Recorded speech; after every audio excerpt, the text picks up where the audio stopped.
establecido, incluso hasta el punto de que quizá habría que reescribir un poco la historia.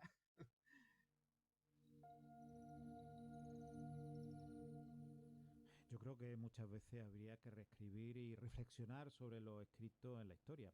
Hace muy poquito escuchaba pues, uno de esos programas bueno, que el doctor Jiménez del Oso emitía en la primera cadena de televisión española, en Más Allá, y hablaba de que muchas veces los libros de historia son una parte del ego de la persona y que ese inmovilismo que cuando aparecen realidades objetivables, pues que no se modificaba, no se modificaba.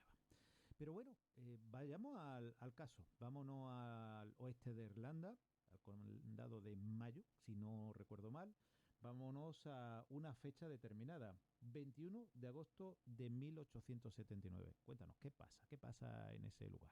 Bueno, pues en esa noche, una noche muy oscura, esa noche que estaba lloviendo, en un lugar que realmente es un cruce de caminos, en un momento de hambruna, de un problema y una crisis social, política, económica brutal en Irlanda, que en esos años pertenecía, todo lo que se sucedía en Irlanda realmente se decidía en Londres, no estaba tal y como lo conocemos, pues sucede un milagro.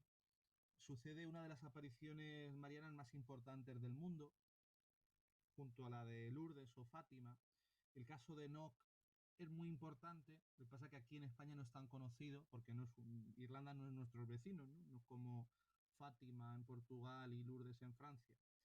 Pero Enoch, en esa noche, 15 testigos atestiguaron que sobre la iglesia, la fachada de la iglesia, en el exterior, ahí apareció una luz circular, y de repente vieron cómo de esa luz circular, fija, potente, aparecieron la Virgen María, San José, San Juan el Evangelista, y otros también incluso llegaron a ver una cruz, un cordero, un altar, y las alas o el movimiento de diferentes ángeles, ¿no? O todo un retablo, ¿no? Toda una aparición de un retablo eh, milagroso en esa oscura noche del 21 de agosto de 1879. Incluso el testigo número 15, que no se encontraba cerca de la iglesia, sino prácticamente a más de media milla,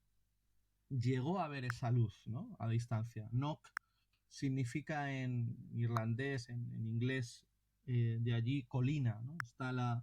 En esa colina, en esa elevación está situada la iglesia y se podía observar de diferentes puntos.